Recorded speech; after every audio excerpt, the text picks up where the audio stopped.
Hi friends, ഇന്ന് നമുക്ക് നല്ല പഴുത്ത മാമ്പഴം കിട്ടിയിട്ടുണ്ട്. നല്ല നാട്ടുമാങ്ങ.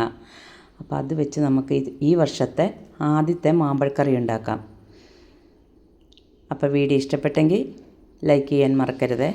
നല്ല പഴുത്ത മാമ്പഴമായിരിക്കണേ.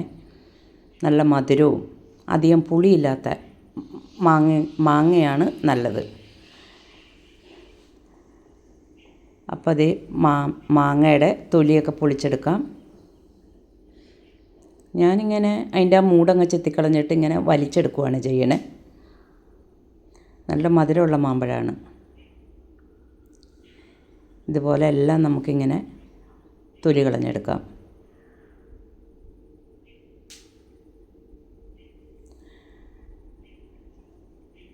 ഇവിടെ എല്ലാവർക്കും ഇഷ്ടമാണ് മാമ്പഴക്കറി. ഞാനിപ്പോൾ ഇവിടെ ഉണ്ടാക്കുന്ന മാമ്പഴ പച്ചടിയാണ്. കടുക് അരച്ചുള്ളത്. ഇതേ മാമ്പഴത്തിൻ്റെ തൊലിയെല്ലാം കളഞ്ഞു വെച്ചിട്ടുണ്ട്. ഇതിലേക്ക് നമുക്ക് 2 പച്ചമുളകും കൂടി ഇട്ട് കൊടുക്കാം. ഇതേ നമുക്കുണ്ടായ പച്ചമുളകാണ്, ഉണ്ട പച്ചമുളക്. നല്ല എരിവുണ്ട്, അതുകൊണ്ടാണ് 2 ഇട്ട് കൊടുക്കണേ. കാന്താരി മുളക് ഉണ്ടെങ്കിൽ അതിട്ട് കൊടുത്താൽ മതി. എനിക്കും കാന്താരി മുളക് ഇരിപ്പുണ്ട്, പക്ഷേ ഞാനിപ്പോൾ ഇതിപ്പോൾ 2 മൂത്ത് കിടക്കുമായിരുന്നു, അതങ്ങ് പറിച്ചെടുത്തതാണ്. ഇനി ഇതിലേക്ക് 2 തണ്ട് കറിവേപ്പിലയും കൂടെ ഇട്ട് കൊടുക്കാം.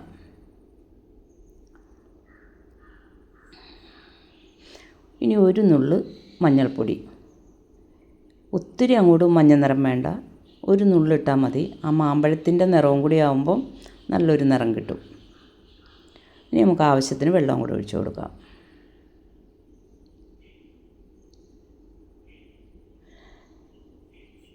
ഇനി നമുക്കിത് അടപ്പത്തേക്ക് വെക്കാം. ഒന്ന് തിളച്ചിട്ട് ഉപ്പിട്ട് കൊടുക്കാം. അപ്പോൾ ആ സമയം കൊണ്ട് നമുക്ക് അരപ്പ് ഉണ്ടാക്കിയെടുക്കാം. അപ്പോൾ 1 ടീസ്പൂൺ കടുകും 1 അരമുറി തേങ്ങ ചിരകിയതാണ്, അതും കൂടി ഇട്ട് കൊടുക്കാം.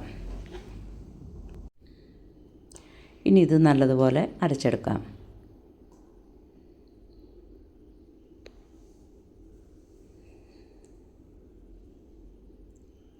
ഒരല്പം വെള്ളം ഒഴിച്ചു കൊടുത്താൽ മതി. വെള്ളം അല്ലെങ്കിൽ തൈര് ഒഴിച്ചു കൊടുത്താലും മതി. നമുക്കത് അരച്ചെടുക്കാം. അപ്പോൾ നമ്മുടെ മാമ്പഴമൊക്കെ നല്ലതുപോലെ തിള വന്നിട്ടുണ്ട്.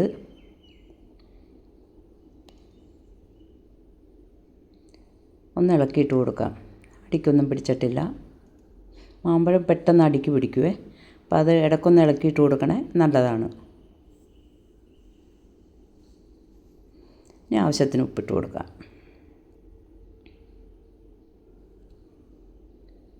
ഉപ്പിട്ട് കൊടുത്തിട്ടൊന്ന് ഇളക്കിയിട്ട് കൊടുക്കാം. അപ്പോൾ വെള്ളം ഒഴിക്കുമ്പോൾ കുറച്ച് വെള്ളം ഒഴിച്ചാൽ മതി.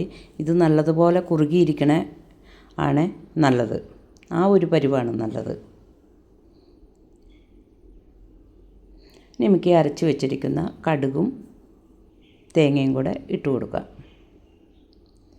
ഒത്തിരി വെള്ളമൊന്നും ഒഴിച്ചിട്ടില്ല, കുറച്ച് വെള്ളം ഒഴിച്ചാണ് അരച്ചത്.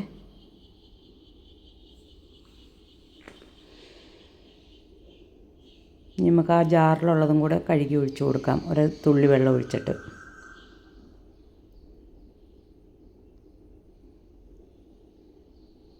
ഇനി നല്ലപോലെ ഒന്ന് ഇളക്കിയിട്ട് കൊടുക്കാം. തൈര് എടുക്കുമ്പോൾ എപ്പോഴും നല്ല കട്ട തൈര് എടുക്കണേ.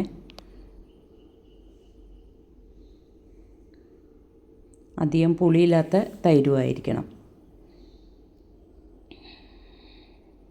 നല്ലപോലെ ഇളക്കിയിട്ട് കൊടുക്കാം.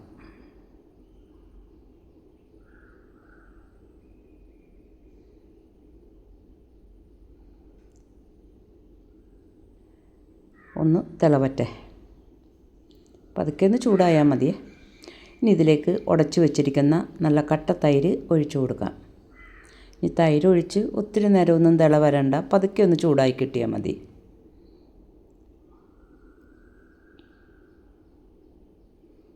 നല്ലപോലെ ഇളക്കിയിട്ട് കൊടുക്കണം.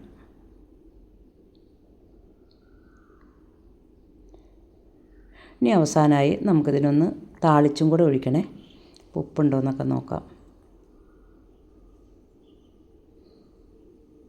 ഉപ്പൊക്കെ ഉണ്ട്. ഇനി 1 നുള്ള് പഞ്ചസാര ഇട്ട് കൊടുക്കാം. പഞ്ചസാര അല്ലെങ്കിൽ ശർക്കര ഇട്ട് കൊടുത്താലും മതി. ഞാനിവിടെ 1 നുള്ളേ ഇട്ട് കൊടുത്തിട്ടുള്ളൂ. അപ്പോൾ ആ പുളിയും മധുരവും ഒക്കെ നല്ലതുപോലെ ബാലൻസ് ചെയ്യുവേ. ഉപ്പും പുളിയും. ഇനി നമുക്കൊന്ന് കടുകും കൂടെ വറക്കാം. 1 സ്പൂൺ വെളിച്ചെണ്ണ ഒഴിച്ചു കൊടുക്കണേ. എണ്ണ നല്ലതുപോലെ ചൂടാവട്ടെ.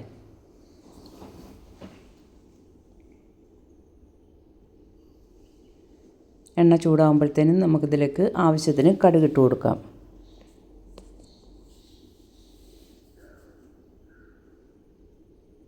ഈ ചട്ടിയിൽ കുഴപ്പമില്ല, പെട്ടെന്ന് ചൂടാവും.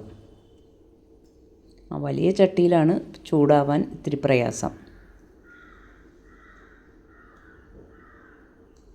ഇനി 1 കഷ്ണം ഇഞ്ചിയും കൂടെ അരിഞ്ഞതിട്ട് കൊടുക്കാം. ഇഞ്ചി കുഞ്ഞായിട്ട് കൊത്തി അരിഞ്ഞതാണ്, ചെറിയൊരു കഷ്ണം മതി. ഇനി ഒരു ചുമന്നുള്ളി വട്ടത്തിൽ അരിഞ്ഞ് വെച്ചിട്ടുണ്ട്, അതും കൂടി ഇട്ട് കൊടുക്കാം. നല്ലപോലെ ഒന്ന് മൂക്കട്ടെ. ഇനി ഒരു 2-3 വറ്റൽമുളകും കൂടെ ഇട്ട് കൊടുക്കാം. കറിവേപ്പിലയും ഇട്ട് കൊടുത്തിട്ടുണ്ട്. കറിവേപ്പിലയുടെ നാരാണ്. നല്ലപോലെ ഒന്ന് ഇളക്കി കൊടുക്കണേ.